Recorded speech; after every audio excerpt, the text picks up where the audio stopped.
हरे कृष्णा, जय माता दी। स्वागत है आपका माँ प्रमाणिक कृपा चैनल @अनीता धार्मिक ज्ञान पर। आज हम आपको बताएंगे जो चैत्र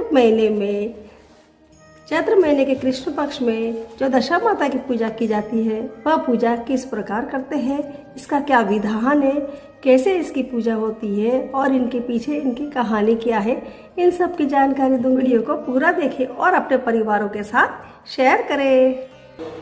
सबसे पहले मैं आपको दशा माता की जानकारी देती हूँ। दशा माता की पूजा विशेष रूप से महिलाओं द्वारा परिवार की सुख समृद्धि और कष्टों से मुक्ति के लिए की जाती है। यह व्रत फाल्गुन मास की कृष्ण पक्ष की दशमी तिथि को किया जाता है। इस दिन महिलाएं व्रत रखती है और भगवान विष्णु तथा दशा माता की पूजा करती है। दशा माता की व्रत की विधि। चैत्र मास के कृष्ण पक्ष की दशमी को दशा माता का पूजन एवं व्रत किया जाता है। होली के अगले दिन से ही इसका पूजन प्रारंभ हो जाता है, जो 10वें दिन समाप्त होता है।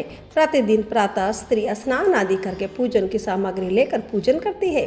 सर्वप्रथम साठिया या स्वास्तिक बनाते हैं, दीवार पर ही बनाते हैं। फिर मेहंदी और कुमकुम से 10-10 बिंदियाँ दीवार पर ही लगाते हैं। फिर पहले स्वास्तिक के रूप में गणपति जी की, फिर 10 बिंदी के रूप में दशा माता की रोली, मौली, चावल, सुपारी, धूप, दीप, अगरबत्ती निवेद्य में पूजन करते हैं। पूजन के पश्चात प्रतिदिन कथा कहने या सुनने का विधान है।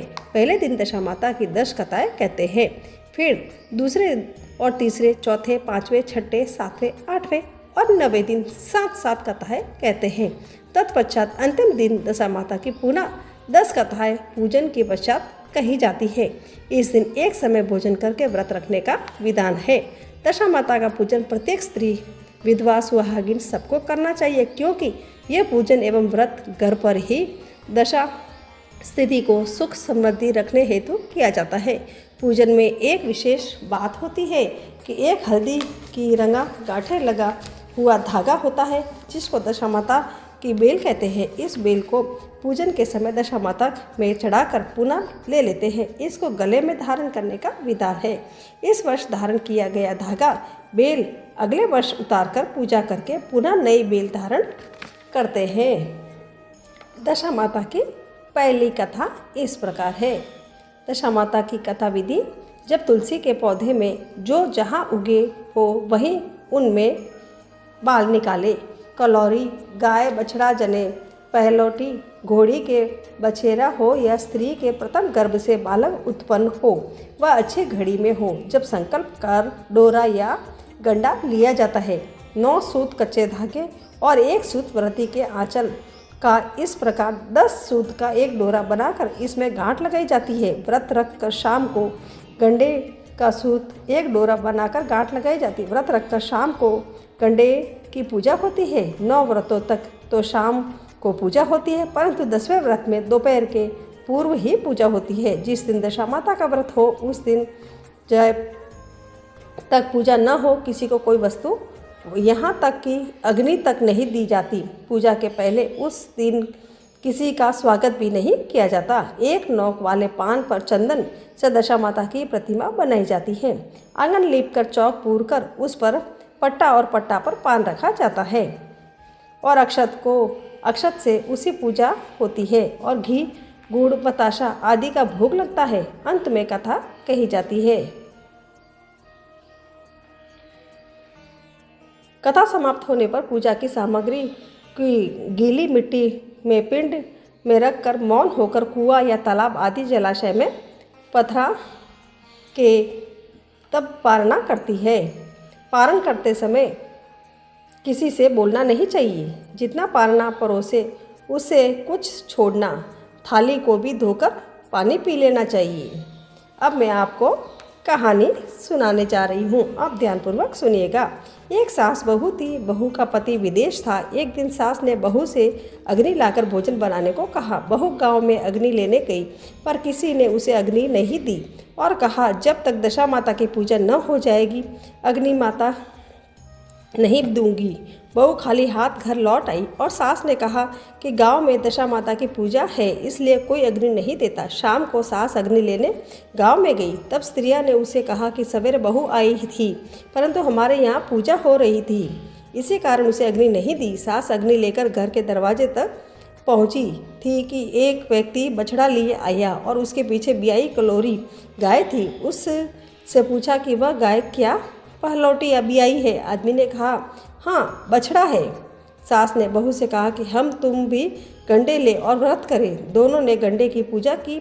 सास बहू ने 10-10 अर्थात 20 फरे बनाए। 21वां एक बड़ा फरा गाय को दिया। पूजन करने के बाद सास बहू दोनों पारण करने बैठी। आए तब मैं बहन की विदाई करूँगा। पूजन करने के बाद सास बहू दोनों पारण करने बैठी। उसी समय बुढ़िया के लड़के ने दरवाजे पर आवाज़ लगाई। सुनकर माँ ने मन में कहा कि पारना कर चुकूंगी तब किवाड़ खोल दूंगी। बहू ने अपने थाली का अन्न इधर उधर करके झट पानी पीकर उठ खड़ी हुई और जाकर किवाड़ खोले। पति ने पूछा कि माता कहाँ है? स्त्री ने कहा कि यह तो अभी पारना कर रही है। पति बोला कि इतने दिनों तक न जाने तू कैसी रही, माता लाएगी तब जल पीऊँगा। माता पारना कर अपनी थाली धोकर पी चुकी तब लड़के के पास गई। माता ने थाली परोसी। बेटा भोजन करने बैठा। हाथ में प्रथम ग्रास लिया कि फरों के टुकड़े जो बहू ने थाली से फेंक दिए उचक कर उसने सामने आने लगे। उतने में उसने माँ से पूछा कि यह क्या है? माँ बोली, बहू जाने। सुनते ही लड़का आग बबूला हो गया। बोला, जिसके चरित्र को तुम साक्षी नहीं है उसको अभी बाहर करो। माता ने पुत्र को हर तरह से समझाया परंतु उसने एक भी न मानी। वह यही कहता रहा कि उसे निकालो, मैं तभी घर में रहूँगा। माँ ने सोचा बहू को थोड़ी देर के लिए बाहर कर देती हूँ, इतने में लड़के का गुस्सा शांत पड़ जाएगा। उससे बहू ने कहा कि देहरी के बाहर जाकर उसारे के नीचे खड़ी रह। जब बहू खड़ी हुई तो उसारा बोला कि दशा माता के विरोधी को मैं छाया नहीं दे सकता। वह वहाँ से कचरे पर जाकर खड़ी हुई। तब कचरा बोला, इतना भार कूड़े का नहीं है जितना तेरा है, चल हट कर खड़ी हो। इस तरह वह जहाँ जाती वहाँ से हटाई जाती। वह अत्यंत दुखी होकर जंगल को भाग गई। जंगल में भूखे प्यासे फिरती फिरती वह एक अंधकूप में गिर पड़ी पर उसे चोट न आई। वह नीचे जाकर बैठ गई। उसी समय राजा नल शिकार खेलते खेलते वहाँ आ पहुँचे। उसके साथ के सब लोग बिछुड़ गए थे। वे प्यास के मारे भटकते हुए उसी कुएं पर आए जिसमें बहू गिरी हुई थी। राजा नल के भाई ने कुएं में लोटा डाला तो बहू ने उस लोटे को पकड़ लिया। तब भाई ने राजा से कहा कि इस कुएं में तो किसी ने लोटा पकड़ रखा है। तब राजा ने कुएं के पास जाकर कहा कि भाई, तू यदि पुरुष है तो मेरा धर्म का भाई है और यदि स्त्री है तो मेरी धर्म की बहन है। जो भी हो बोलो। स्त्री ने आवाज़ दी। राजा ने उसे कुएं के बाहर निकाला।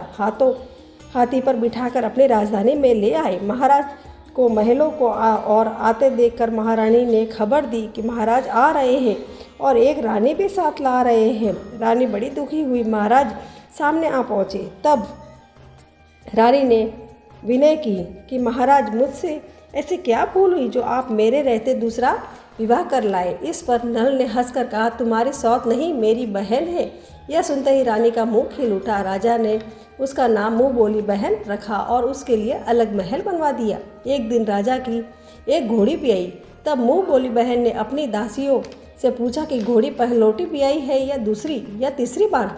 उन्होंने जवाब दिया, ब्याई तो प्रथम ही है। तब उसने रानी से कहा कि आओ बावज, हम तुम दोनों दशा माता के डोरे ले। रानी ने पूछा कि किसके डोरे और कैसे डोरे, सो मुझे समझाओ। तब वह बोली कि दशा माता के व्रत का यह नियम है कि पहले पहल जब गाय या घोड़ी या स्त्री का प्रसव सुने तब डोरा लेकर व्रत आरंभ करे। 9 व्रत करने के बाद 10वें दिन उस डोरे का पूजन करके विसर्जन करे। इसी के साथ उसने उसको पारने के नियम बतलाए। तब रानी बोली कि ननंद, यह कैसा व्रत है? ननंद बोली कि भाभी, मुझे जो चाहो सो कह लो परंतु व्रत के संबंध में कुछ मत कहो। मैं इसी व्रत के कारण मारी मारी फिरी और तुम्हारे देश में आई हूँ। ऐसा कहते हुए श्रद्धापूर्वक डोरा लिया। 9 दिन तक 9 व्रत किए, 9 कथाएं कही। 10वें दिन विधिवत पूजन किया, गोला फरा बनाए और शाम को पारना करने बैठी। उसी समय उसके पति को कुछ अनायास प्रेरणा हुई और वह अपनी माता से आज्ञा लेकर स्त्री का पता लगाने के लिए निकला। घूमता फिरता राजा नल के राजधानी में अपनी स्त्री का पता लगाने लगा।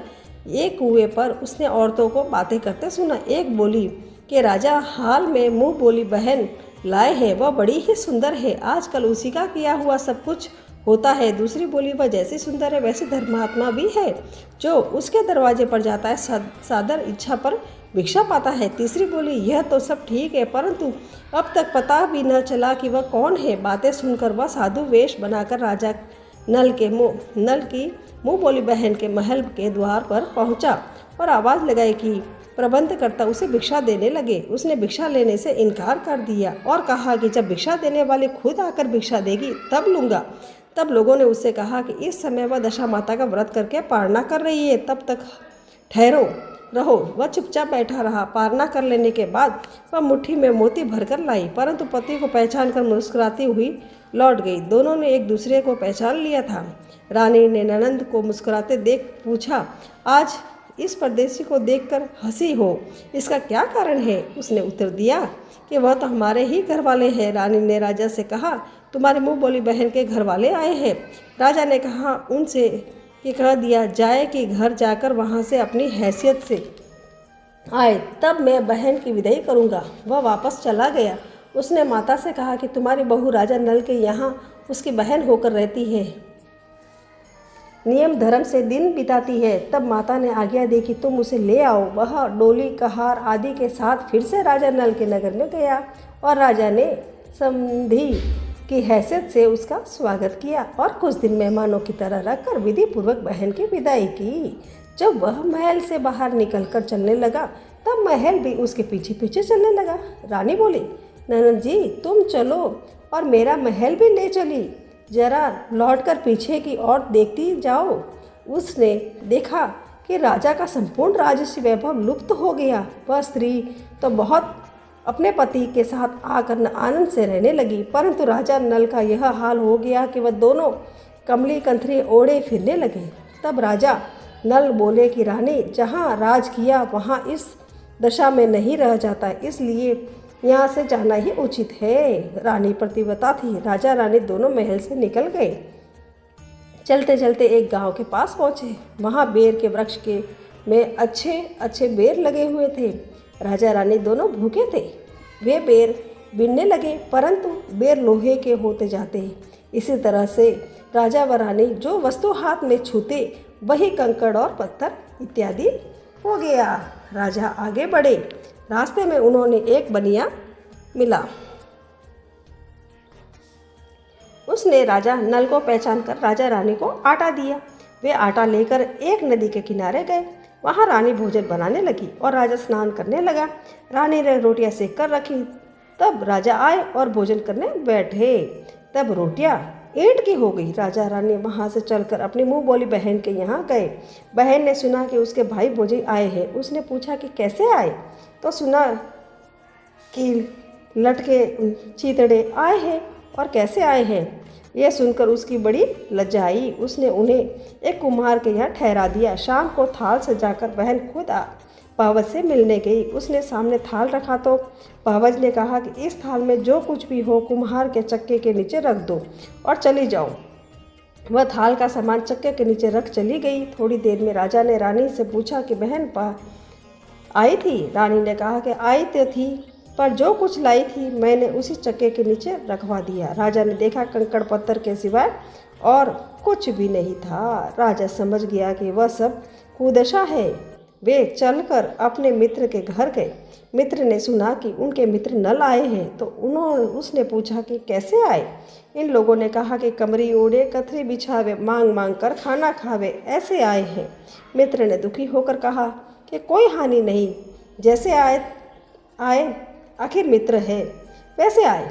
मित्र ने दुखी होकर कहा कोई हानि नहीं, जैसे आए आखिर मित्र है, उनको महलों में ले आओ। मित्र ने बड़े आदर भाव से उनका स्वागत किया, भोजन कराया और एक कमरे में उनके सोने के लिए पलंग बिछवा दिया। उस कमरे में खूंटी पर नौलख का हार टंगा था। आधी रात के समय राजा सो गए थे। रानी ने देखा कि हार वाली खूंटी के पास वाली दीवार में एक मोर का चित्र बना हुआ था। वह हार धीरे धीरे निगल रहा था। रानी ने राजा को जगाकर यह दृश्य दिखाया। तब राजा ने कहा, यहाँ से भी चुपचाप भाग चलना चाहिए, नहीं तो सवेरे चोरी का कलंक लग जाएगा। राजा रानी दोनों रात को उठकर ही वहाँ से चले गए और एक अन्य राजा की राजधानी में पहुँचे। वहाँ सदाव्रत दिया जाता था। राजा रानी भी गए। उस समय सदाव्रत बंद हो चुका था। वहाँ के अधिकारी ने कहा कि वह लोग न जाने कहाँ से अभागे आए हैं, मुट्ठी मुट्ठी चने दे दो। तो इस प्रकार अनादर और कुवाच सहित दान लेना अस्वीकार करते हुए राजा रानी बोले कि ऐसी कंजूसी है तो सदाव्रत देने का नाम क्यों करते हो। इस पर दानाध्यक्ष ने कहा कि राजा को कंजूस कहते हैं, इनको हवालात में बंद कर दो। इस तरह राजा रानी दोनों को कोठरी में बंद कर दिया। जिस कोठरी में राजा रानी कैद थे उसी के सामने से आम रास्ता था। एक मेहतरानी राजा के घुड़साल को पार हो उसी रास्ते में निकाला करती थी। एक दिन वह बहुत देर से निकली। तब रानी ने उससे पूछा कि आज तुमने इतनी देर कहाँ लगाई। वह बोली, आज राजा की घोड़ी पहली बार भी आई है। रानी ने पूछा, क्या बछेरा हुआ बछरी?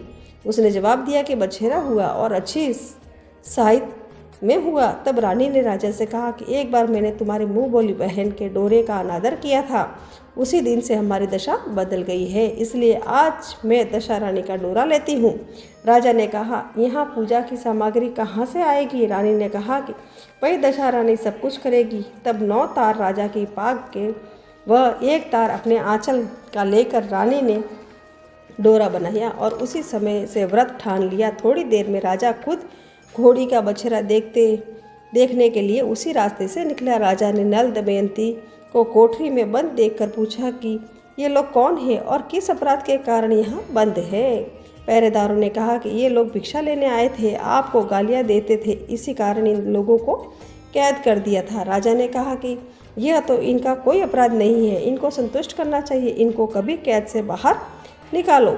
राजा की आज्ञा अनुसार उसी समय नल दमयंती दोनों कोठरी से बाहर निकल गए। राजा उनके पाँव में पद्म और माथे पे चंद्रमा का चिन्ह देखकर पहचान गए कि राजा नल और दमयंती है। तब उसने विनीत भाव से क्षमा प्रार्थना की और उन्हें हाथी पर बिठाकर अपने महल में ले गए। कुछ दिनों बाद राजा नल पूरे सज धज कर अपनी राजधानी की ओर चले। पहले वे अपने मित्र के यहाँ गए। मित्र ने राजा नल के आने की खबर सुनकर पूछा कि मित्र कैसे आए। लोगों ने कहा कि अब की बार वो बड़े ठाट बाट से आए हैं। मित्र ने कहा कि अच्छी बात है, आने दो, आखिर मेरा मित्र है। राजा रानी दोनों मित्र के महलों में गए। उन्होंने उनका स्वागत करने के उसी स्थान में फिर से उनका डेरा दिया जहाँ वे पहले ठहरे हुए थे। आधी रात के समय राजा सो रहे थे। रानी पैर दबा रही थी। तब उसने देखा कि मोर का चित्र जो हार निगल रहा था उसे उगल रहा है। रानी ने राजा को जगाकर दिखाया। राजा ने भी अपने मित्र को बुलाकर वह चरित्र दिखाया। तब मित्र बोला, मैंने तब उनको चोरी लगाई थी, न अब लगाता हूँ। यह सब कुदशा का कारण है। आप निश्चय रखिए, मेरे मन में कोई मैल नहीं है। मित्र के यहाँ से चलकर राजा मुँह बोली बहन के यहाँ गए। उसने जब सुना कि राजा भैया आए हैं तब पूछा, कैसे आए? लोगों ने कहा, जैसे राजाओं का आना चाहिए वैसे आए हैं। उसने कहा कि उनको मेरे महल में आने दो। जब राजनल का हाथी बहन के महल की ओर बढ़ा तब रानी बोली, आप बहन के घर जाइए, मैं तो उसी कुम्हार के घर जाकर ठहरूंगी जिससे यहाँ पहले ठहरी थी। राजा ने कहा कि जिसके कारण इतने दुख उठाए हैं तुम उसी से फिर झगड़ा मोल लेती हो। रानी न मानी, वह कुम्हार के यहाँ ठहरी। राजा बहन के घर गए। शाम को ननद भावज के लिए थाल लगाकर लाई और भावज के सामने रख दिया। तब भावज ने चांदी के गहने उतार कर रखने लगी और कहने लगी, खाओ रे मेरे सोने रुपए के गहने खाओ, हम नंगे भूखे क्या खाएंगे। यह देखकर ननद बोली, मुझसे जो कुछ हो सका वो सब पिलाई थी, वही अब भी लाई हूँ। सचमुच चक्का उठाकर देखा तो उसके नीचे मणि माणिक का ढेर लगा था। रानी देखकर स्तंभ रह गई।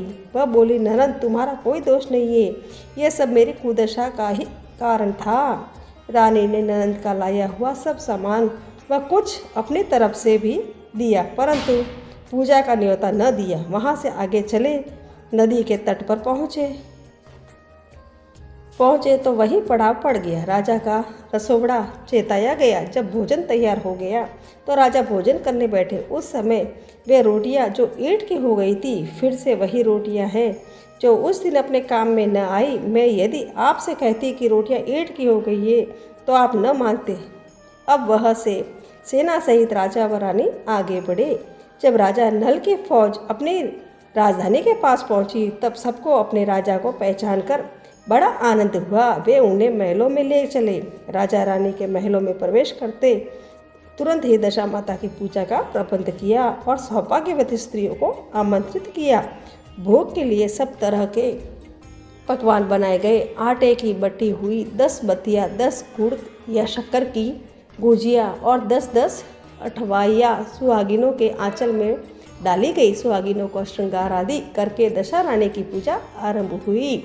कलश स्थापित कर दिया जलाया गया और बत्ती ही न जली। तब पंडितों ने विचार करके कहा कि यदि कोई न्योता पाने वाला न्योते से रह गया हो तो स्मरण किया जाए, उससे आ जाने पर दीपक जल जाएगा। रानी ने कहा कि मैंने तो सभी को न्योता दिलवा दिया है, सिर्फ मुँह बोली बहन को न्योता नहीं दिया। राजा ने दूतगामी रथ भेजकर मुँह बोली बहन को बुलवाया लिया। सुहागिनों को भोजन कराकर विदा किया।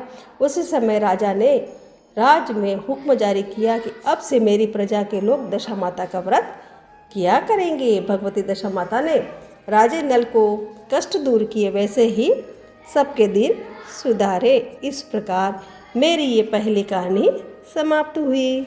दशा माता की दूसरी कहानी इस प्रकार है।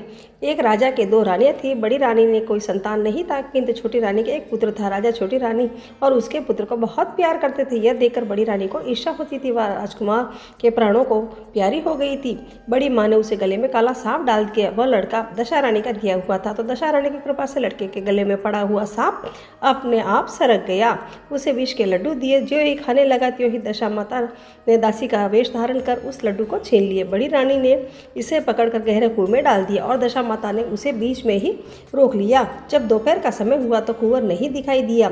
तब राजा रानी को बड़ी चिंता हुई। जहाँ तहाँ लोग उसकी तलाश करने लगे। राजा रानी पुत्र शोक में रोने लगे। तब दशा माता एक भिखारिनी के वेश में राजकुमार को एक वस्त्र में छिपाए हुए भिक्षा के लिए राजद्वार पर आई और तब सिपाहियों के दुत्कार कर कहा कि यहाँ तो राजा का कुमार खो गया है और तुम्हें भिक्षा की पड़ी है, चल हट यहाँ से। तब दशा माता बोली, भाइयों, पुण्य का प्रभाव बड़ा होता है। यदि मुझे भिक्षा मिल जाए तो संभव है कि खोया हुआ राजकुमार भी आपको मिल जाए। यह कहकर वह देहरी के भीतर पैर रखने लगी। तो उसी समय दशा माता ने एक वस्त्र में से बालक का पैर उगाड़ दिया। सिपाहियों ने समझा कि अभी कुंवर इसके हाथ में से बालक का पैर में इसे जाने दो और कुंवर को भीतर छोड़ आने दो, इधर से बाहर आने लगेगी तब पकड़कर बिठा लेंगे। दशा माता कुंवर को लिए भीतर चली गई। उससे राजकुमार को चौक में छोड़ दिया और वहां वापस होकर चल दी। परंतु रानी ने उसे देख लिया और कहा कि आप कौन है? तूने 3 दिन से मेरे लड़के को छिपा कर रखा है, तूने ऐसा क्यों किया? दशा माता ने उसी क्षण ठहर गई।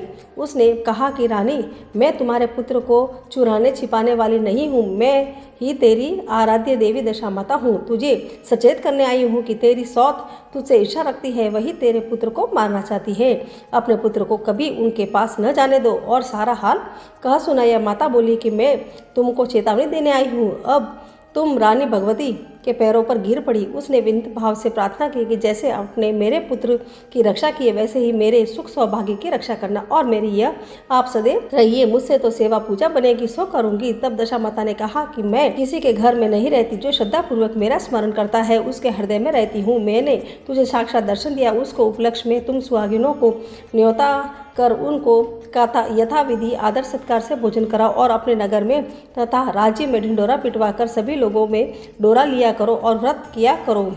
यह कहकर दशा माता अंतर्ध्यान हो गई। रानी ने शहर भर में सौभाग्यवती स्त्रियों को निमंत्रण देकर बुलाया। उपटन से लेकर भूषण श्रृंगार तक उनकी यथाविधि सेवा शुश्रूषा करके वह गहने आदि देकर आंचल भरे और भोजन कराकर विदा किया। शहर और राज्य में भी ढिंडोरा पिटवा दिया कि अब सब लोग दशा माता के डोरा लिया करेंगे। इस प्रकार में दशा रानी की ये दूसरी कथा समाप्त हुई।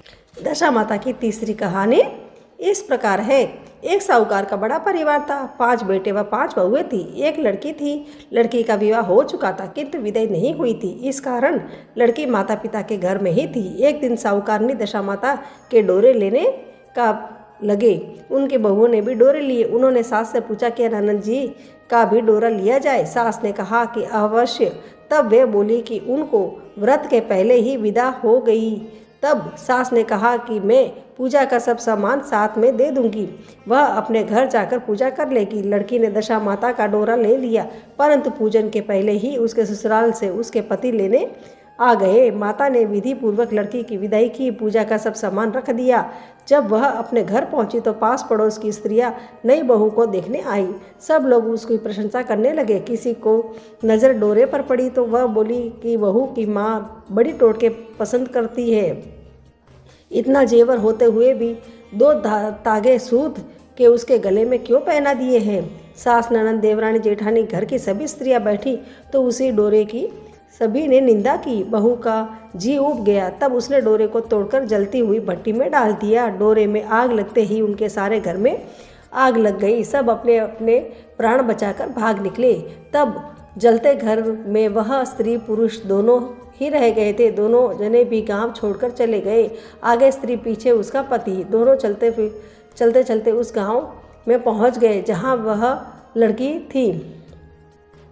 की वह लड़की थी। उसने पति से कहा कि जब तक कोई जीविका नहीं है तब तक तुम भाड़ जोक कर पेट भरो जी, मजदूरी करती हूँ। यदि भाड़ जोकने लगा और स्त्री एक कुएं पर जा बैठी, उस कुएं पर सारे गांव की स्त्रियां पानी भरने आती। उस लड़की की भावजे भी पानी भरने आती थी और उसे वहां बेहाल बैठी देखकर बोली कि बहन, तुम किसी भले घर की मालूम होती है, कैसे बैठी हो? किसी ने यहाँ काम करोगी? लड़की बोली कि अवश्य, परंतु न तो नीच की टहल करूँगी न खराब खाना खाऊंगी। बड़ी भावज बोली कि तुम्हारे घर में तुम्हारे लिए नीच काम है ही नहीं।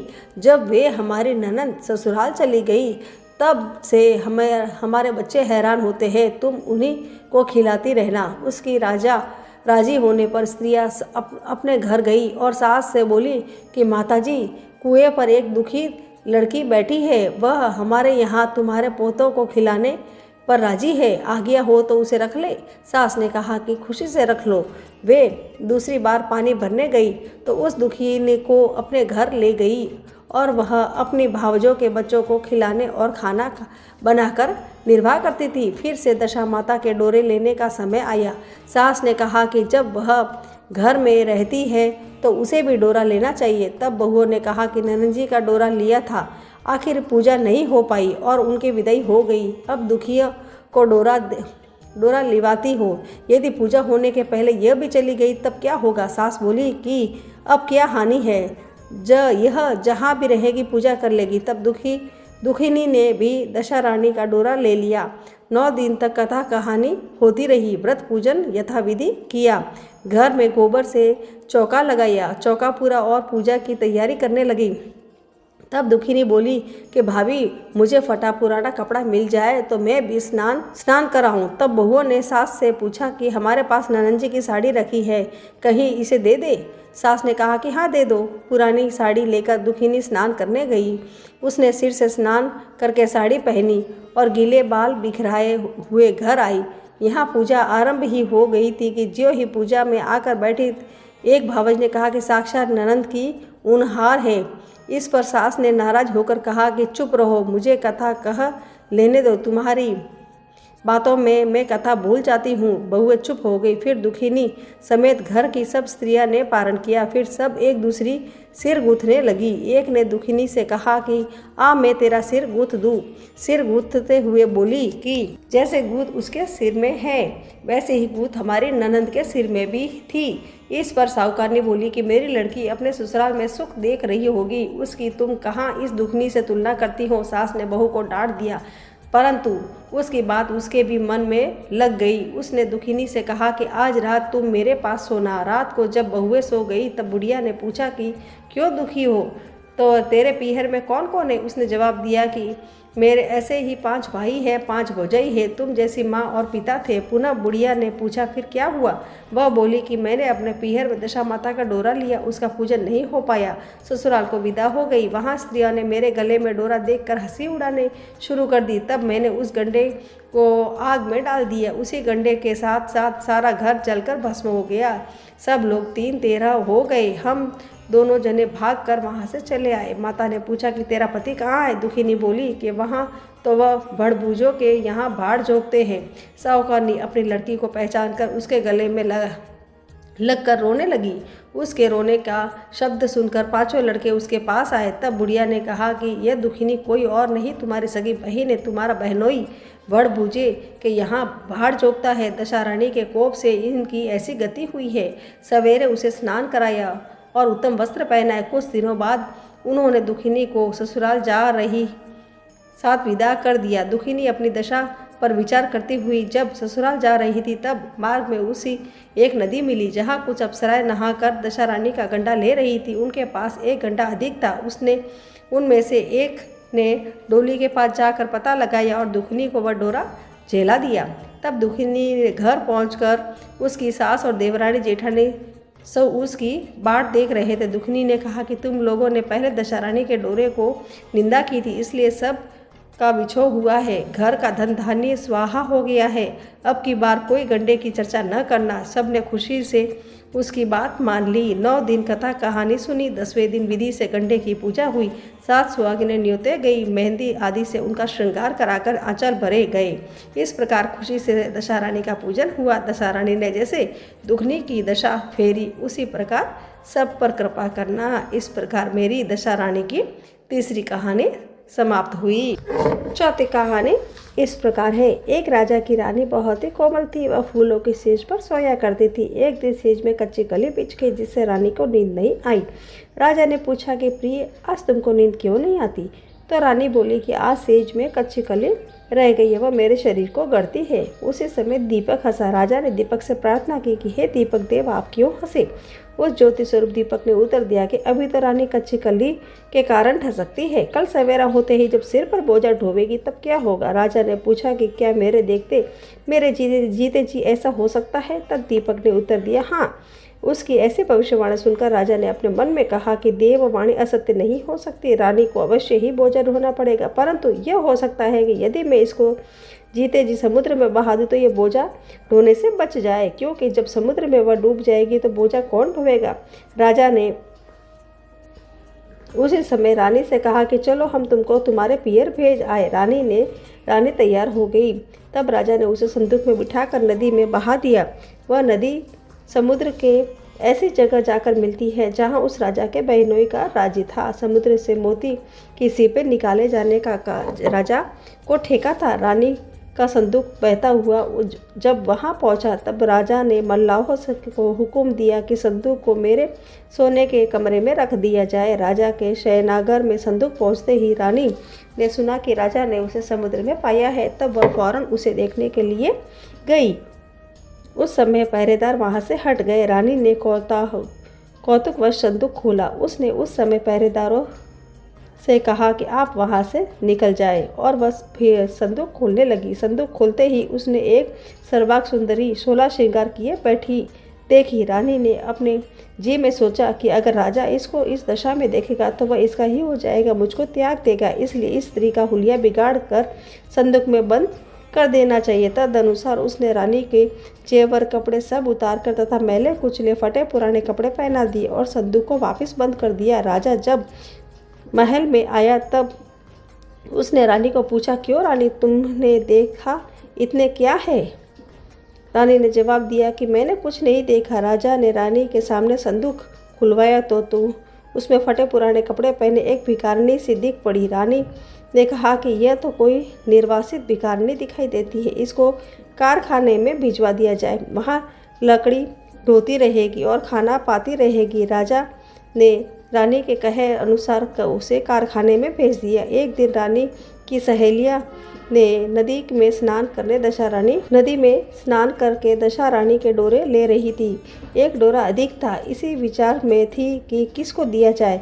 देवयोग में उसी समय वह लड़की लकड़ी वाली रानी वहाँ जा पहुँची और उन्होंने उससे कहा कि बहन, यदि तुम कोई नीच वर्ण न हो तो हमारा डोरा ले लो। रानी ने कहा कि मुझे गंडा लेने से इनकार नहीं है, परंतु मुझे तो खाने भर को मिलता नहीं, इसकी पूजा कैसे करूँगी। वह बोली कि तुम इसकी चिंता मत करो, हम रोज इस जगह स्नान करने आया करेंगे, 9 दिन तक कथा कहा करेंगे, तुम भी नित्य कथा सुन जाया करो। 10वें दिन पूजा होगी, तब दशा रानी चाहेगी तो वह अवश्य ही तुम्हारी दशा बदल जाएगी। तब रानी ने श्रद्धापूर्वक डोरा ले लिया। उसी दिन रानी ने पति को यह चिंता उत्पन्न हुई कि रानी को संदूक में रख कर बहा तो दिया था, परंतु उसको कोई समाचार नहीं मिला कि क्या हुआ। किसी तरह उसको टोह लगानी चाहिए। अस्तु राजा एक नौका पर सवार होकर नदी द्वारा यात्रा करता हुआ अपने बहनों के यहाँ पहुँचा। जब वह लौटने लगा तब बहन ने बोला कि मेरे हाथ पैर में बहुत दर्द है, किसी सेवक को बुला दो। तब उस रानी ने लकड़ी ढोने वाली भिखारिनी को बुलाकर हुक्म दिया कि तुम मेरे भाई के पैर दबा दे। वह बड़े संकोच में पड़ गई। अपने जी ने मैं अनेक संकल्प विकल्प करती थी कि पुरुष का शरीर कैसे छूऊं, मजबूत उसे स्वीकारना करना पड़ा। राजा के पैर दबाते दबाते रानी को उसके पाँव का पदम दिख पड़ा। रानी चुपचाप रोने लगी तो उसके आंसू राजा के पैरों पर टपक पड़े। तब उसने पूछा कि क्यों रे दासी, तू क्यों रोती है? तू अपना भेद मुझे बता, मेरे कारण तुझे किसी प्रकार की हानि तो न पहुंची। तब वह बोली कि जैसा पदम आपके पैर में है वैसा ही मेरे पति के पैर में था। पहले दिनों की यदि आने से मुझे रुलाई आ गई। तब राजा बोला कि मैं समझ गया, अब तुम मेरे पैर मत दबाओ, आराम से सो। जो तुम्हारे भाग्य में लिखा है वह तुमको भोगना ही पड़ेगा। मैंने उसके टालने के लिए जो उपाय रचा था उसका उल्टा हुआ। तुम्हें बाहर ढोना था वह ढोना ही पड़ा। सवेरा हुआ, बहुत दिन चढ़ गया, परंतु अतिथि रात सोकर नहीं उठा। न पैर दबाने वाली दासी बाहर निकली। तब उसकी बहन को चिंता हुई। थोड़ी देर बाद दासी बाहर निकल आई और कारखाने में काम करने लगी। रानी ने अपने भाई के पास जाकर उसे जगाया। तब वह बोला कि मेरे माथे में पीड़ा है। अपने भाई के पास जाकर उसे जगाया। तब भाई बोला कि मेरे माथे में पीड़ा है, मैं अभी नहीं उठूँगा। उस समय मेरा जी व्याकुल हो रहा था, मुझे अधिक मत सताओ। रानी ने पूछा कि आखिर बात क्या है, कुछ कहो भी। राजा ने कहा कि बड़ी लज्जा की बात है। मैंने तुम्हारी भावज को जानबूझकर तुम्हारे पास इसलिए भेजा था कि यहाँ उसे आराम से रखा जाएगा, परंतु तुम उसे मजदूरों के साथ लकड़ी ढुलवाती हो। क्या इसलिए मैं इसे तुम्हारे पास भेजा था? तब बहन बहुत लाचार होकर बोली कि भैया, वह तो एक संदूक में बंद हुई नदी में बहती आई थी, हमें क्या पता कि यह मेरी भावज है। उसने दासी को कहा कि उस लकड़ी वाली दासी को बुलाकर ले आओ। जब लकड़ी वाली दासी आई तो उसने भावज से माफ़ी मांगी। बहन के पास रहने के पश्चात वह राजा अपनी रानी के साथ राजधानी लौट आया। रानी ने अपने महल में पहुंचकर सुहागिनों को न्योता दिया। धूमधाम से दशारानी की गंडे की पूजा की और गांव भर में ढिंडोरा फेर दिया कि आज से अमीर गरीब सब दशारानी के गंडे लिया करें और श्रद्धापूर्वक पूजा किया करें। जिस प्रकार दशारानी ने उस रानी को दुख के दिनों में जो सुख में फेरे, वैसे ही वह अपने सब भक्तों के दिन फेरे। सभी का कल्याण करे। जय बोलो दशा माता की जय। इस प्रकार मेरी चौथी कहानी पूरी हुई। दशा रानी की 5वीं कहानी इस प्रकार है। एक गांव में सास ने अपनी बहू से कहा कि जाओ आग लाकर भोजन बनाओ, बड़ी भूख लगी है। बहू आग लेने गई। उस दिन गांव भर में घर घर दशा रानी की पूजा थी, उस कारण किसी ने उनको आग नहीं दी। वह खाली हाथ लौट आई। संध्या समय वह पड़ोसिनों के पास गई और उनसे बोली कि मेरी सास तो कभी गंडा लेती नहीं, परंतु अब की बार जब गंडे पड़े तब मुझको बताना, मैं भी गंडा लूँगी। इसके बाद जब गंडे पड़े तब बहू ने सास से चोरी छुपे दशा रानी का गंडा ले लिया। 9 दिन तक उसने पड़ोसिनों के पास जाकर कथा कहानियाँ सुनी। 10वें दिन उसे चिंता हुई कि अब पूजा कैसे करूँगी। तब वह मन ही मन दशा रानी का ध्यान करके मनाने लगी कि यदि सासू जी चली जाए तो मैं पूजा कर लूँ। दशा रानी की कृपा से सास को खेतों पर जाने की सूझी। उसने बहू से कहा कि भोजन बनाकर तैयार करना, तब तक मैं खेत खलिहान होकर आती हूँ। यदि मुझे देर हो तो मुझे खेत पर ही खाना दे जाना। बहू तो यही चाहती थी। उसने कहा कि आप निश्चिंत रहिए। ज्यों ही सासू जी ने पीठ फेरी त्यों ही बहू ने स्नान करके विधिवत दशारानी की पूजा की। तदंतर वह पूजा की सामग्री मिट्टी के गोले में रखकर उसे बैठ कर पधराने के लिए ही ले जाने वाली थी कि सासू जी आ गई। तब उसने जल्दी से उस गोले को छाछ की मटकी में छिपा दिया। सास ने आते ही बहू से पूछा कि तू मेरे खाने को क्यों नहीं लाई। उसने जवाब दिया कि आज मैंने सिर में से नहाया है, इसी कारण रसोई करने में देर हो गई। मैं थाल परोसती हूँ, भोजन कीजिए। सास का गुस्सा शांत हुआ। चौके में बैठी ही थी कि उसका लड़का भी आ गया। वह भी माता के साथ भोजन करने बैठ गया। सास भोजन करके उठना ही चाहती थी कि लड़का बोला, मुझे तो छाछ चाहिए। सास ने बहू से कहा कि उठ छाछ दे दे, तो उसने कहा कि मैं रसोई के भीतर हूँ, आप ही दे दो। बुढ़िया उसी मट्ठा लेने गई, परंतु ज्यों ही उसने छाछ की मटकी उठाई उसमें कुछ खड़खड़ाता हुआ सुनाई दिया। उसने हाथ डाला, एक बड़ा सोने का गोला था। सास ने आश्चर्य में बहू से पूछा कि अरे इसमें क्या है, इसका भेद बता, नहीं तो मैं अभी तेरी खबर लेती हूँ। तो वह बोली, मैं क्या जानूँ, मेरी दशा रानी जाने। मैंने चोरी से दशा रानी का गंडा लिया था और चोरी से उनकी पूजा भी की थी। आप आ गई इसलिए मैं गंडा जलाशय में पधराने नहीं जा सकी। दशा रानी ने उसे सोने का कर दिया, तो मैं क्या करूं। बुढ़िया ने बहू को गले लगा लिया और कहा कि अब मैं भी तेरे साथ गंडा लिया करूंगी और विधिवत व्रत और पूजन किया करूंगी। हे दशा रानी, जैसे तुमने सास और बहू को दिया वैसे ही अपने सब भक्तों पर दया करना। इस प्रकार मेरी दशा रानी की 5वीं कहानी समाप्त हुई। दशा माता की 6ठी कहानी इस प्रकार है। एक घर में देवरानी जेठानी थी। उनके कोई संतान नहीं होती थी। वे मेहनत मजदूरी करके पेट पालती थी। एक दिन सवेरे सवेरे गांव में आग लेने गई, परंतु किसी ने उनको आग नहीं दी।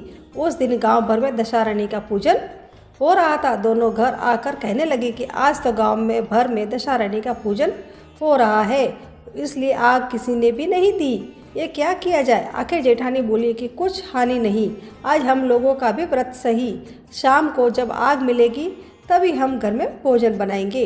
संध्या का समय जेठानी अपनी एक पड़ोसन उसके पास गई। उसने जवाब दिया कि जिस बात की इच्छा करे गंडे लिए जाए, वह इच्छा पूर्ण होती है। जब जेठानी बोली कि बहन, अब की बार जब गंडे पड़े तब मैं भी लूँगी।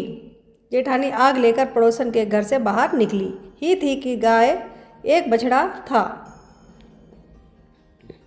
गाय चरकर आती हुई दिखाई थी। ग्वाला पीछे पीछे आ रहा था। उसके कंधे पर एक बछड़ा था और एक गाय उसको चाटती हुई उसके पीछे पीछे आ रही थी। पड़ोसन ने पूछा कि भैया, तुम्हारी गाय पहली ही ब्याई है क्या, दूसरी तीसरी तो नहीं। तो उसने कहा कि हाँ, पहली ही ब्याई है। पुनः स्त्री ने पूछा कि बछड़ा है या बछिया।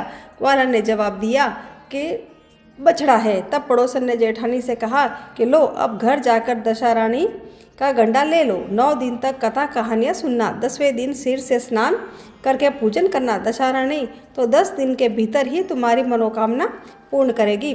उसने अपने घर जाकर देवरानी को भी ये बात बताई। दोनों ने दशा रानी के गंडे लिए, मनौती मनाई और अपने संतानें पैदा होगी तो हम सुहागिनें न्योता कर विधि विधान से व्रत पूर्ण करेगी। देवरानी जेठानी दोनों ही गर्भवती हो गई।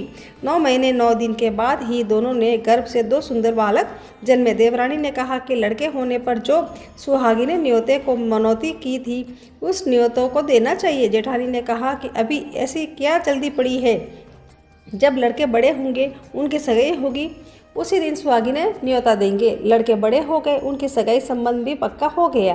फिर भी जेठानी ने सुहागिनों को नहीं न्योता। उसने कहा कि जिस दिन लड़कों की भंवरे पड़ेगी उस दिन सुहागिनें न्योत कर उत्सव के साथ पूजा की जाएगी। तब देवरानी बोली कि बहन, तुम चाहो तब करना, पर मैं तो मंडप के दिन ही सुहागिना न्योतूंगी। देवरानी ने जैसा कहा था वैसा ही किया। उसने मंडप के दिन ही सुहागिनों को न्योता दिया, परंतु जेठानी कुछ भी परवाह न की। बारात सजा कर दोनों दूल्हे बिहाने के लिए चले।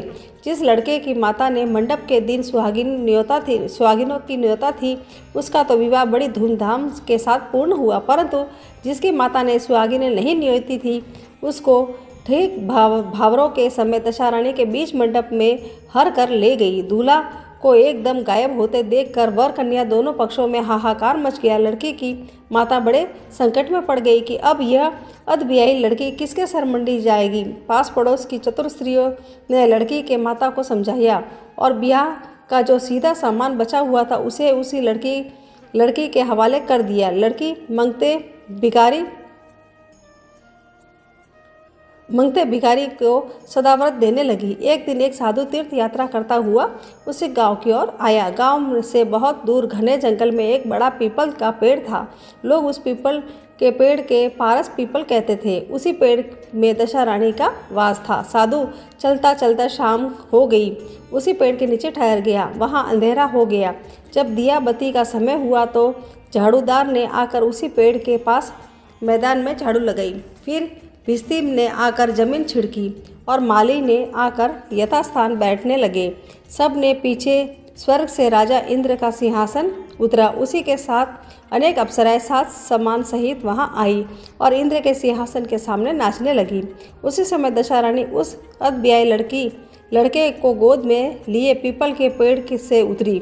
इंद्र के साथ साथ स्वर्ग से एक सूरा गौ भी आई थी। उसने 2 कटोरा दूध दिया। लड़के ने अधब्याही के भाग का 1 कटोरा दूध अलग रख दिया और 1 कटोरा दूध पी लिया। जब एक नाच तमाशा होता रहा, दशा रानी लड़के को गोद में लिए बैठी रही। सवेरा होते होते देवताओं का दरबार भंग हुआ। साधु भी वहां से चलकर गांव चले गए। वही साधु गांव में भिक्षा मांगता मांगता उसी अधब्याही लड़की के घर आया। लड़की ने उसके लिए भोजन तैयार किया। बाबा जी भोजन करने बैठे तब लड़की ने 3 पतले परोस कर एक को अधब्याही वर के नाम से अलग सर का दिया। 1 पत्तल बाबा जी के सामने परोसी और 1 पत्तल उसने सामने रखी। बाबा जी ने अपने आप कहा, वाह, जो बात वहाँ देखने में आई वही बात यहाँ पर भी देखने में आ रही है। लड़की ने पूछा, क्या बाबा जी? बाबा ने बात बतलाते हुए कहा कि हम वैरागी लोग ऐसे अनेक बातें कहा करते हैं। तुमको इन बातों में क्या प्रयोजन है? तुम तो भोजन करो। लड़की हट कर गई। फिर भी बाबा चुप रहे। तब लड़की बोली कि आप साधु हैं, मैं सती हूँ। आप या तो अपनी बात का भेद बताइए या मेरा श्राप लीजिए। तब बाबा ने रात का सारा हाल उसे बता दिया। उसने बाबा के साथ उस पीपल के पास जाना निश्चय किया। बाबा आगे आगे चलते रहे। लड़की उनके पीछे पीछे हो चली। बाबा लड़की के पास पीपल के पास छोड़कर चले गए। जब संध्या हुई तब नित्य की तरह झाड़ूदार ने झाड़ू लगाई, भिस्ती ने जमीन छिड़की, माली ने फूल बिछराए।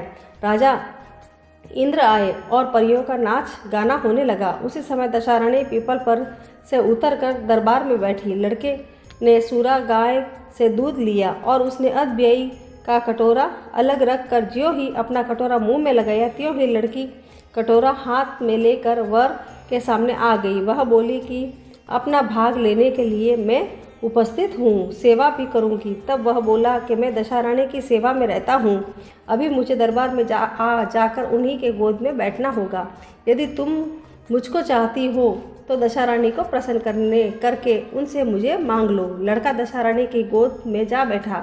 लड़की अप्सराओं के साथ नाचने लगी। तब जब सवेरा हुआ तब दशा रानी ने कहा कि यह नई नाचने वाली लड़की बहुत नाची है। उन्होंने कहा कि मैं तुमसे प्रसन्न हूँ, मांग।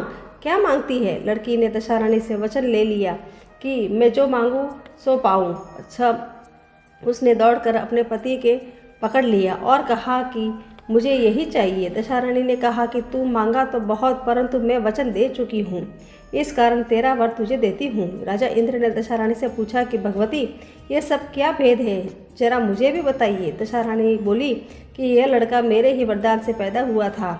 इसकी माता ने मनौती मानी थी, जब लड़का होगा तब मैं सुहागिनों को न्योता दूंगी, परंतु उसकी आज तक अपना वचन पूरा नहीं किया, इसलिए इसी कारण मैंने अपने दिए हुए बालक को विवाह मंडप से हर लिया। इसकी अधब्याही स्त्री है, परंतु पतिव्रता है, इसी कारण यह देव समाज में पहुंचकर मुझसे अपना पति छीन ले जाती है। दशा रानी ने ऐसे ही वचन सुनकर इंद्रादि सब देवताओं ने वर कन्या के ऊपर फूल बरसाए। तब तक साधु बाबा भी वहाँ पर आ गए। साधु बाबा, उनके पीछे दूल्हा और उनके पीछे लड़की, इस प्रकार तीनों गांव की ओर चले। जब वे लोग गांव के समीप पहुँचे तब लोगों ने लड़की के पिता को खबर दी, तुम्हारी लड़की अपने दूल्हे के साथ वापस आ रही है। जिस दिन से लड़की चली गई प्रथम तो उसी घड़ी से वह लज्जा के मारे घर के बाहर नहीं निकलते थे। ज्यों ज्यों और भी नई बातें सुनने में आई तब उसने किवाड़ बंद कर लिए। उसने समझा कि लड़की बाबा के साथ साथ आ रही होगी, उसी संबंध में लोग मेरा उपहास कर रहे हैं। किंतु जब गांव में गणमान्य और प्रतिष्ठित लोगों ने भी उसी से वही बात कही तब वह बाहर आया, और जब उसने दरवाजे पर सचमुच लड़की को के साथ दामाद को खड़ा देखा तो उसके प्रसन्नता का ठिकाना न रहा। लड़की ने अपनी माता से कहा कि पहले वर के घर से सुहागिनों को न्योता कर बारात यहाँ आनी चाहिए।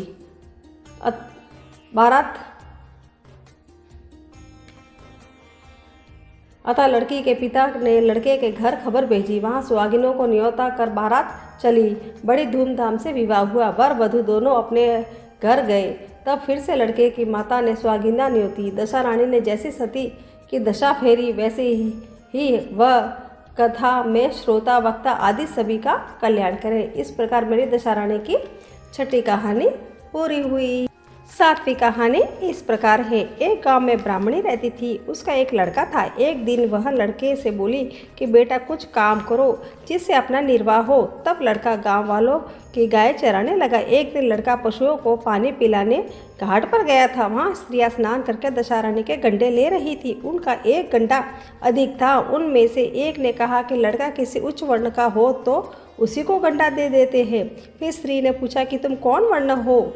वह बोला कि मैं तो ब्राह्मण हूँ, पर कोई काम न मिलने के कारण ढेर चराता हूँ। स्त्रियों ने लड़के को एक गंडा देकर कहा कि तुम इसे घर जाकर अपनी माता को देना और कहना कि इसका पूजन और व्रत करे। हम लोग तुमको सीधा पूजा की सामग्री भी देते हैं, सो भी ले जाकर अपनी माता को दे देना। लड़के ने गंडा ले लिया। फिर सब स्त्रियों ने उसे सीधा दिया। लड़का उस सामान की गठरी बांधकर घर आया। लड़के ने बुढ़िया से सब हाल कहकर दशा रानी का गंडा व सामान भी उसे दिया। बुढ़िया ने गंडे को प्रेम पूर्वक लेकर माथे से लगाया। फिर उसी दिन से वह व्रत करने लगी। 9 दिन कथा कहानी कहती रही। 10वें दिन उसने गंडे को पूजन की तैयारी की। वह देहरी के बाहर लोप ही रही थी कि वृद्ध दरिद्र स्त्री द्वार पर आकर बोली कि क्या करती हो बहन? वह बोली कि आज मेरे घर दशा रानी का पूजन है। तब दशा रानी ने कहा कि मुझे बहुत प्यास लगी है, थोड़ा पानी पिला दे। तब बुढ़िया ने कहा कि जरा तुम ठहरो, कटोरी ढूंढ लाऊं, तब तुमको पानी पिलाऊंगी। बुढ़िया कटोरी लेने अंदर गई। तब एक मैली कुचली बुढ़िया तो स्वयं दशा रानी थी। उसके परिंदे पर एक सोने का घड़ा रखा। वह अंतर्ध्यान हो गई। बुढ़िया कटोरी लेकर ज्यों ही परिंदे के पास गई, वहाँ सोने का घड़ा देखकर घबराई और सोचने लगी कि यह कहाँ से बला आई है, मुझे चोरी लगेगी, बुढ़ापे में इज्जत जाएगी। इसी चिंता में बुढ़िया की खोज में बाहर निकली। तब तक उसका लड़का आ गया। वह बोली कि एक बुढ़िया न जाने कहाँ से आई और यह सोने का घड़ा रख कर गई। लड़के ने कहा कि वही तो दशा रानी थी, उन्होंने यह घड़ा तुमको दे दिया है। अब कि जो फिर आवे तो उनका अच्छी तरह से स्वागत करना। अब बुढ़िया नदी में नहाकर आई तो सामने सोने का घड़ा भरा दिखाई दिया। उत्तम वस्त्र एक किनारे में रखे थे। बुढ़िया ने किसी से पूछताछ किए बिना ही उन वस्त्रों को पहन लिया और घड़ा हाथ में लेकर वह ज्यों ही घर चलने को तैयार हुई, 4 कहार डोली लिए आ पहुँचे और बुढ़िया से बोले कि यह डोली तुम्हारे लिए आई है, इसी में बैठकर घर चलो, आगे देखते हैं क्या है। जैसा टूटी फूटी झोपड़ी थी वहाँ कंचन के महल खड़े हैं। बुढ़िया ने महल के भीतर श्रद्धा और भक्तिपूर्वक दशा रानी के गंडे की पूजा की और अंत में हाथ जोड़कर यह वरदान मांगा कि हे महारानी, जैसे तुमने मुझको ये संपत्ति दी है वैसे ही मेरे लड़के का विवाह हो जाए, तब यह सब शोभा देगा। कुछ दिन बाद लड़के का विवाह हो गया और बहुत ही सुंदर सुशील बहू घर में आ गई। तब बुढ़िया ने दशा रानी से दूसरा वर मांगा कि जैसे बहू बेटा है वैसा ही पोता पाऊँ। कुछ दिनों बाद बुढ़िया के लड़के को भी लड़का हो गया। एक दिन बुढ़िया ने बहू को समझाया कि मेरी ये सब संपत्ति दशा रानी की दी हुई है, उन्हीं की कृपा से तुम इस घर में आई हो। यदि मैं मर जाऊं और तो कभी मैली कुचली बुढ़िया तुम्हारे घर आए तो उसका विनयपूर्वक स्वागत करना। यदि उसकी नाक बहती हो तो उसे आंचल के छोर से पोंछना, घिन नहीं करना। जब कहीं दशा रानी के गंडे पड़े तब उनको अवश्य ही लेना। सुहागिनों को नियोतना। दशा रानी की कृपा से तुम्हारी सब इच्छाएं पूरी होगी। कुछ दिन बाद बुढ़िया मर गई। तब दशा रानी ने सोचा कि चलकर देखना चाहिए कि अब बहू सास के वचनों का कहाँ तक पालन करती है। अब वह एक वृद्धा भिखारिनी का वेश धारण कर उसके घर पर आई। उन्हें देखते ही बहू उठकर खड़ी हो गई और पांव छुए, दंडवत की और अपने बालक को उसकी गोद में डाल दिया। उसकी ऐसी श्रद्धा भक्ति देखकर दशा रानी ने आशीर्वाद दिया कि तेरी धर्म बुद्धि हो, भगवान सदैव तेरा भला करेगा, भंडार भरपूर रहे, कभी किसी बात की चिंता तुझे न हो, जो इच्छा करेगी वो फल पाएगी। दशा रानी ने जैसे कृपा दृष्टि बुढ़िया ब्राह्मणी पर की वैसे ही आप अपने सब पर करना। जय बोलो दशा रानी ने सोचा कि चलकर देखना चाहिए कि अब बहू सास के वचनों का कहाँ तक पालन करती है। अब वह एक वृद्धा भिखारिनी का वेश धारण कर उसके घर पर आई। उन्हें देखते ही बहू उठकर खड़ी हो गई और पांव छुए, दंडवत की और अपने बालक को उसकी गोद में डाल दिया। उसकी ऐसी श्रद्धा भक्ति देखकर दशा रानी ने आशीर्वाद दिया कि तेरी धर्म बुद्धि हो, भगवान सदैव तेरा भला करेगा, भंडार भरपूर रहे, कभी किसी बात की चिंता तुझे न हो, जो इच्छा करेगी वो फल पाएगी। दशा रानी ने जैसे कृपा दृष्टि बुढ़िया ब्राह्मणी पर की वैसे ही आप अपने सब पर करना। जय बोलो दशा माता की जय। दशा माता की 8वीं कहानी इस प्रकार है। एक राजा के 2 रानियां थी। राजा की अति प्यारी रानी का नाम लक्ष्मी था। राजा की दूसरी रानी पटरानी, जिसका नाम था कुलक्ष्मी। एक दिन लक्ष्मी रानी काठ की पाटी ले मालिन वस्त्र पहन को भवन में जा लेटी। राजा ने उससे पूछा कि तुम चाहती क्या हो। वह बोली कि कुलक्ष्मी रानी के वो देश निकाल दे। राजा की प्यारी न होते हुए भी कुलक्ष्मी रानी आखिर में पटरानी तो थी, अतः लोक लज्जा के कारण उसे सहसा निकाल सकने में लाचार होकर राजा ने उसे उसके पीहर भेजने का बहाना किया। उन्होंने रानी की एक पालकी में एक सवार कराया और आप घोड़े पर सवार होकर साथ चले। एक सघन वन में पहुंचकर राजा ने पालकी को रखवा दी और कुमारों से कहा कि यहाँ से हटा दिया जाए, कुमारों को वहाँ से हटा दिया जाए। इसके बाद वे घोड़ा दौड़ाते हुए अपने महल आ पहुँचे। कुलक्ष्मी रानी को बाट देखते सवेरा हो गया। रानी को प्यास लगी थी। रानी ने एक सारस की जोड़ी को जाते देखा। वह उसके पीछे पीछे हो गई। कुछ देर के बाद एक नदी के तट पर पहुंच गई। रानी को स्नान किया। समीप ही पानी की प्यास बुझाई। जिस पर रानी ने स्नान किया उसी घाट पर कुछ स्त्रियां स्नान कर रही थी। उन्होंने दशा रानी के गंडे लिए। उसके पास एक गंडा अधिक था। एक ने रानी से गंडा लेने को कहा। रानी गंडा लेकर डोले में आकर बैठ गई। थोड़ी देर में दशा रानी एक बुढ़िया का वेश धारण कर आई और बोली कि बेटी यहाँ क्या कर रही हो। रानी ने पूछा कि तुम कौन हो। बुढ़िया ने कहा कि मैं तो तेरी मौसी हूँ। रानी उसके गले में से लिपट कर रोने लगी। उसने अपनी विपत्ति की कहानी बुढ़िया को कह सुनाई। दशा रानी की कृपा से उस जगह माया रच गई। रानी ने भाई भौजाई आदि सारा पीहर आप ही वहाँ प्रकट हो गया। रानी ने 9 दिन तक दशा रानी की कथा कहानियाँ कही। 10वें दिन गंडे की पूजा होती थी। उसी दिन सवेरे दशा रानी ने कहा कि तुम आज नदी में स्नान करके जाओगी। वहाँ तुमको जो स्वर्ण कलश मिले उससे ले आना और डोली में तुमको लेने के लिए आए उसमें निसंकोच सवार हो जाना। रानी नदी में स्नान करने गई। वहाँ स्नान करके निकली तो किनारों में 2 सोने के कलश रखे दिखाई दिए। उन्हीं के पास सुंदर रेशमी वस्त्र सवारे हुए रखे थे।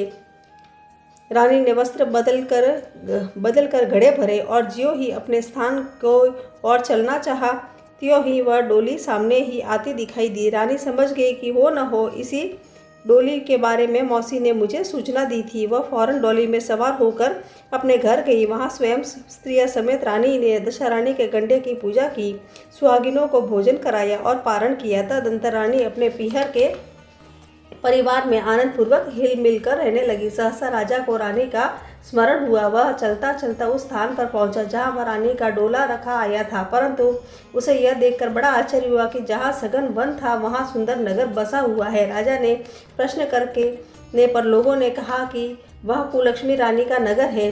तब तो राजा भी और आश्चर्य में डूब गया। महलों के पास जाकर इतला करवाई कि अमुक राजा मिलने आए हैं। रानी ने राजा को महल के भीतर बुलवाया और वहीं डेरे पर ठहराया। दोपहर को राजा भोजन करने गए। उसके साथ एक नाई था, वह भी राजा के समीप ही खाने को बैठा। रानी राजा तथा नाई को भोजन परोसने लगी। पहली बार ज्यों ही रानी ने नाई के सामने पत्तल रखी, त्यों ही उसने रायते का एक छींटा रानी के पैर पर डाल दिया। रानी ने उसके इस क्रिया को नहीं जाना। दूसरी बार रानी परोसने आई, तब दूसरी पोशाक पहन कर आई। राजा मन में सोचने लगा कि यहाँ तो क्या क्या क्या कई रानियाँ एक सी है। डेरे पर आकर राजा ने नाई से कहा कि वहाँ तो कई रानियाँ हैं, ये कैसे मालूम हो कि अपनी रानी कौन है।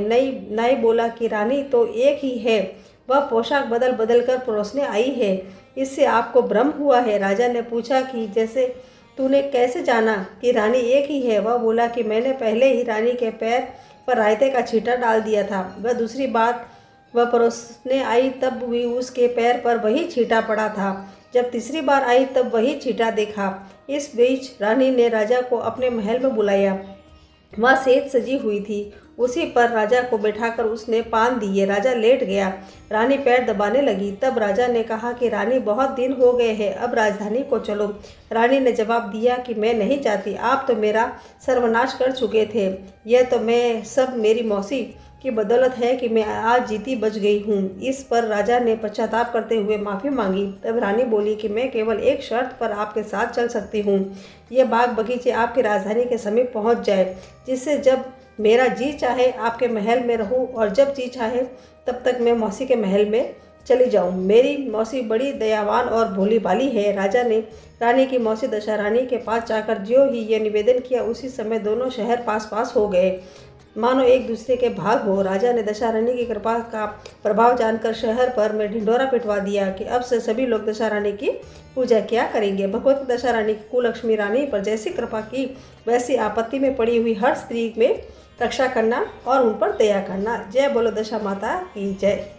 इस प्रकार मेरी दशा रानी की 8वीं कहानी पूरी हुई। दशा माता की 9वीं कहानी इस प्रकार है।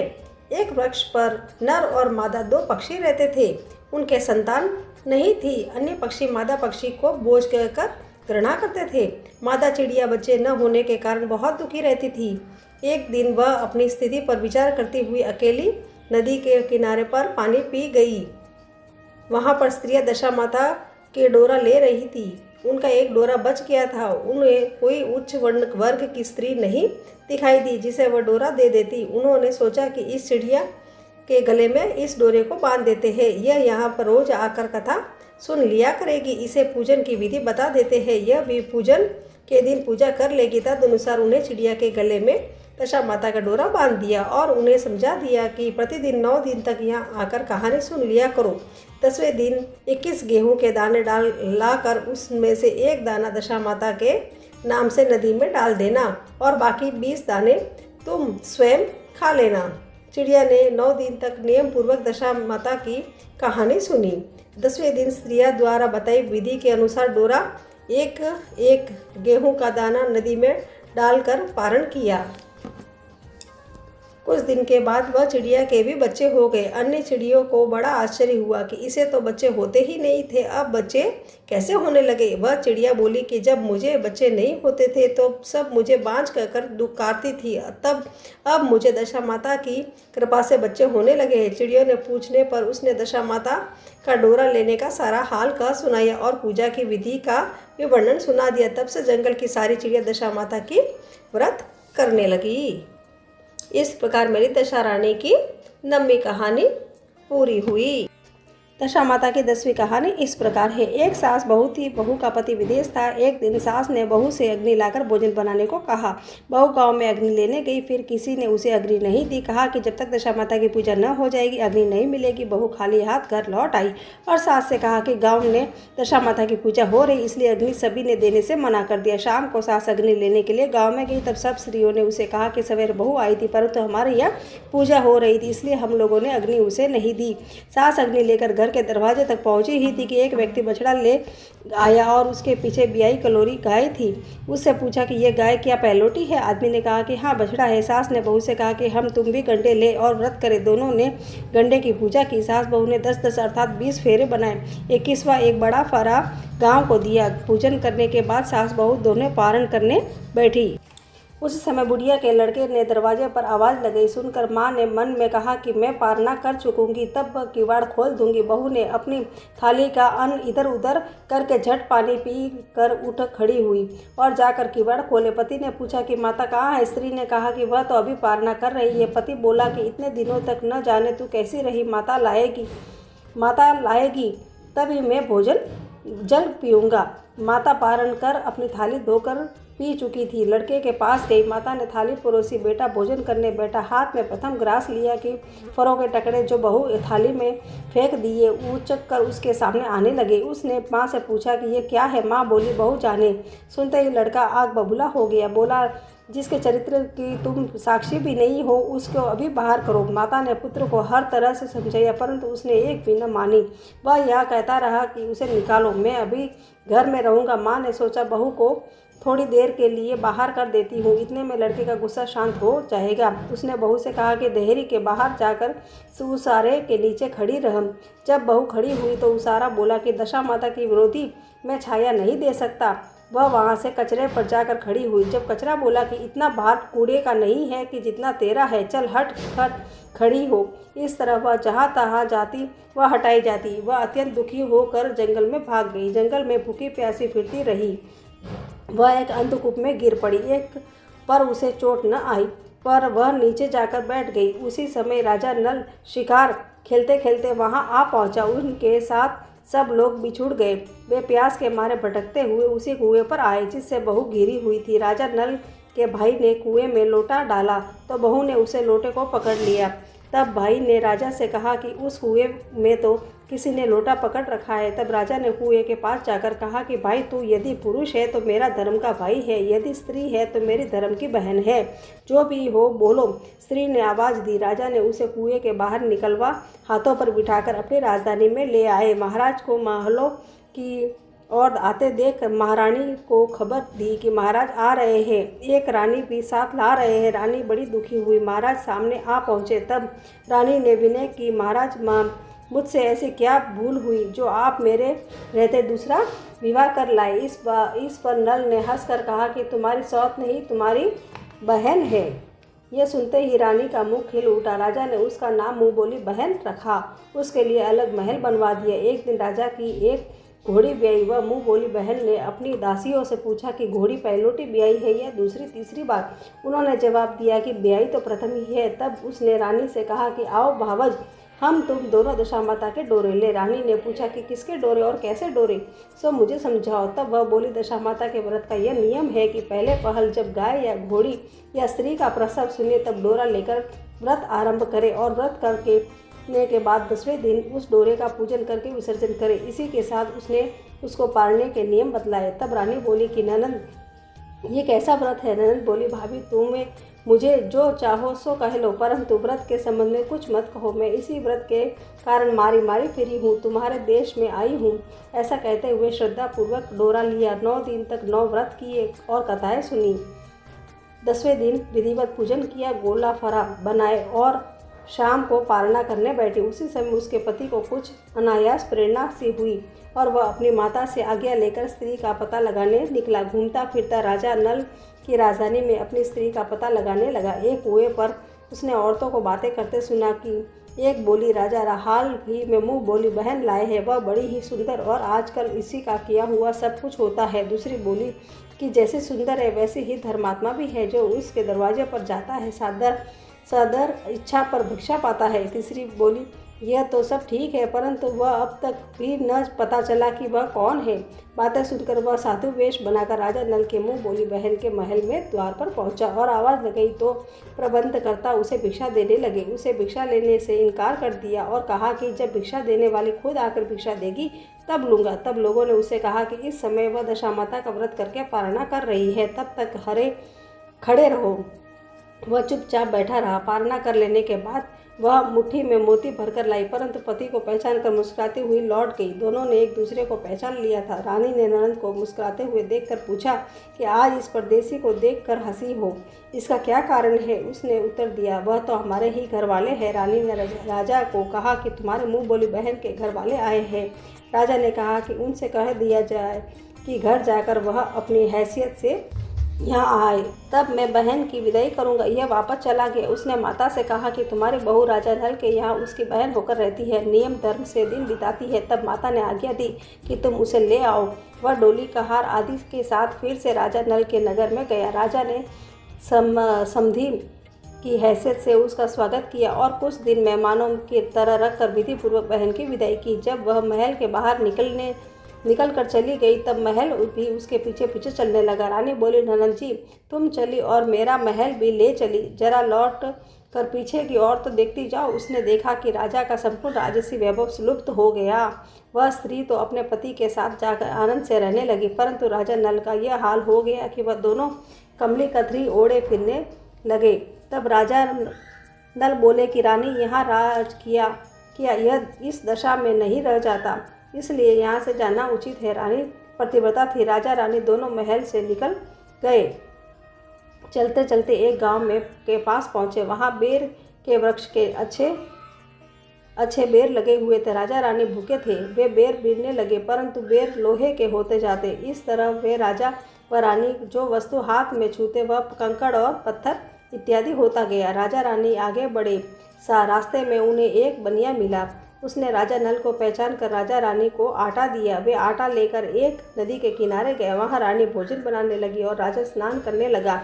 रानी ने रोटियां सेक कर रखी। तब राजा आए और भोजन अब करने बैठे, तब रोटियां ईंट की हो गई। राजा रानी वहाँ से चलकर अपनी मुँह बोली बहन के यहाँ गए। बहन ने सुना कि उसके भाई भौजाई आए हैं। उसने पूछा कि कैसे आए? वह सुना कि लटके चीथड़े आए हैं और कैसे आए हैं। यह सुनकर उसकी बड़ी लज्जा आई।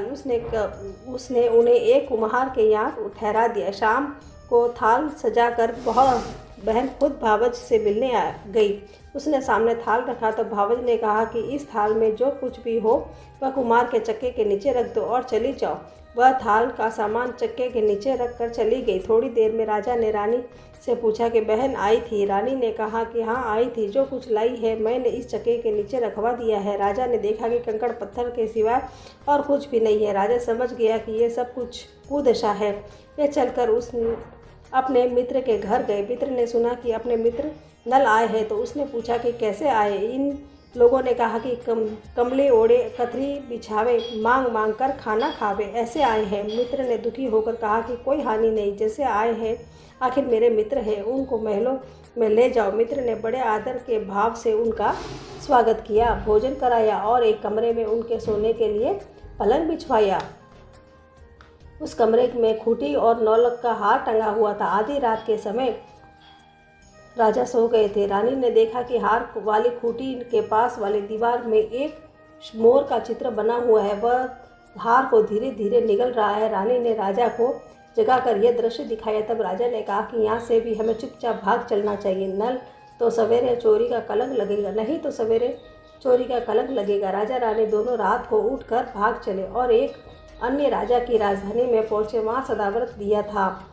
राजा रानी भी गए। उस समय सदाव्रत बंद हो चुका था। वहाँ के अधिकारियों ने कहा कि यह वह लोग न जाने कहाँ से अभागे आए हैं, मुट्ठी मुट्ठी चने दे दे। तो इस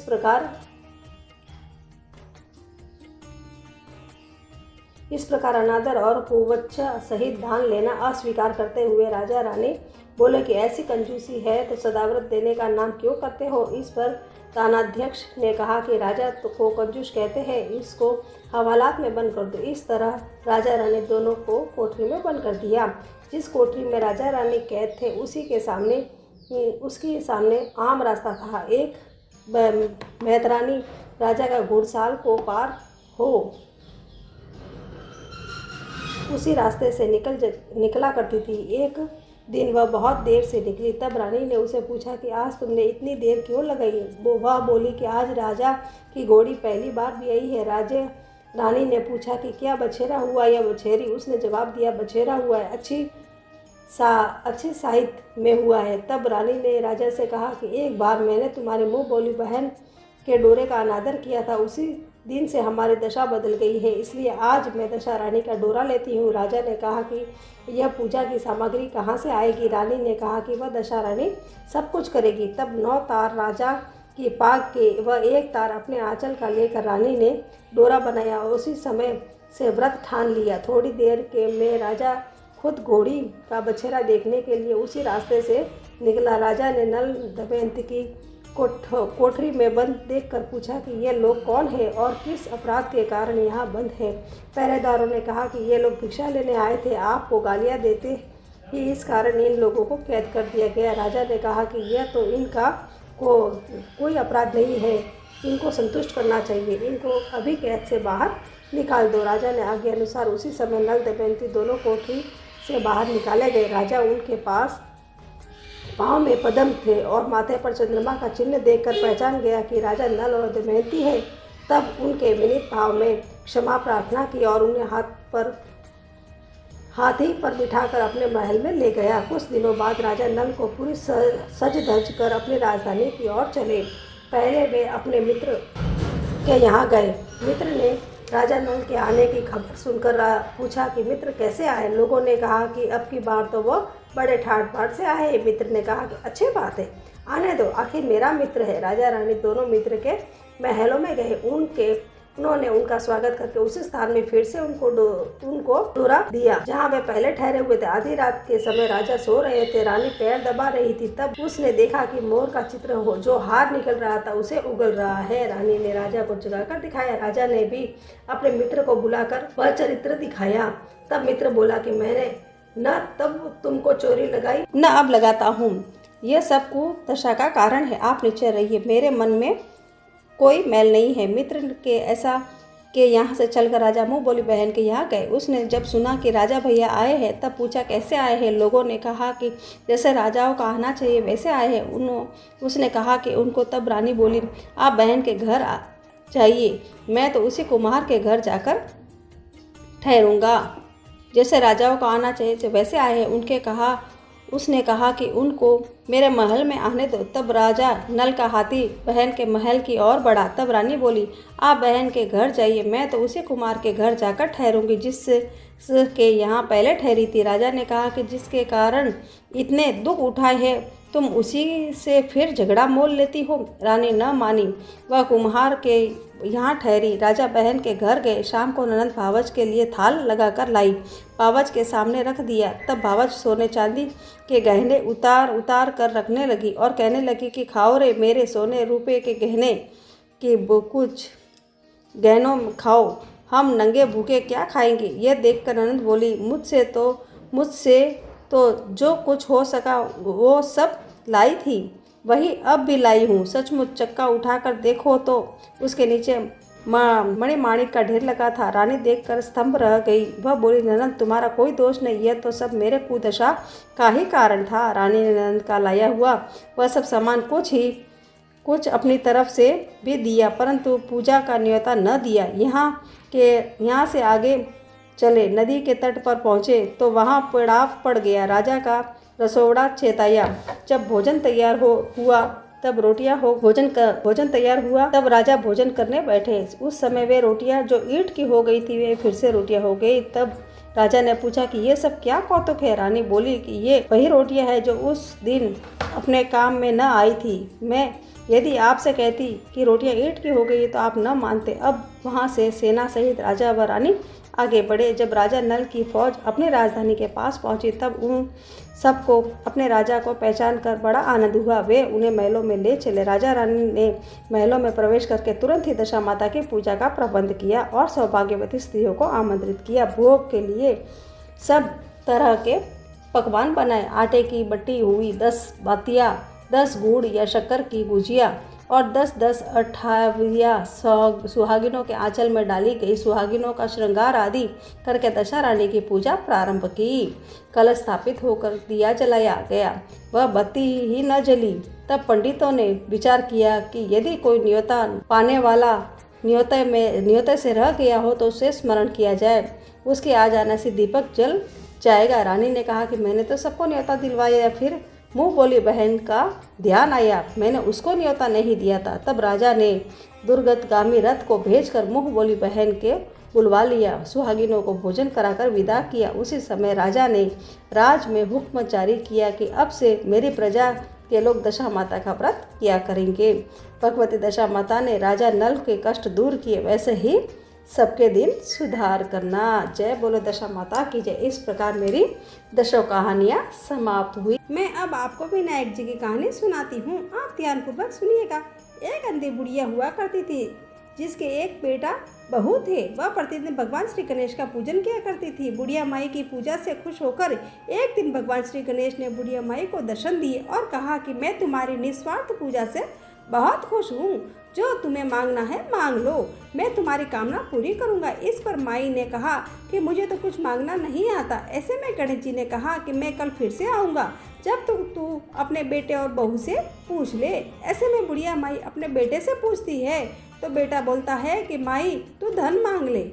वही बहू बोलती है कि माई आप पोता मांग ले। बुढ़िया माई बोलती है कि ये तो अपना अपना देख रहे हैं। ऐसे में वह पड़ोसी से पूछती है तो पड़ोसी बोलती है कि माई तेरी तो कुछ समय की ज़िंदगी है, तू धन और पोते का क्या करेगी। तेरी बची हुई ज़िंदगी में तू एक काम कर, तू अपनी आंखें मांग ले, जिससे बची हुई ज़िंदगी को आराम से बिता सके। इस पर बुढ़िया माई बोली कि ऐसा क्या मांगूं जिससे मेरी इच्छा भी पूरी हो जाए और बेटे बहू का मन भी न दुखे। अगले दिन भगवान श्री गणेश प्रकट हुए और बुढ़िया माई से मांगने को कहा, जिस पर बुढ़िया माई ने कहा कि हे विघ्नहर्ता, अन्न देवो, धन देवो, निरोगी काया देवो, अमर सुहाग देवो, दीदा गोड़ा देवो, सोने के कटोरों में पोते को दूध पीता देखो, अमर सुहाग देवो और समस्त परिवार सुख देवो और आपके श्री चरणों में मुझे स्थान देवो। इस पर गणेश जी ने कहा कि हे बुढ़िया माई, तूने तो मुझे ठग लिया रे।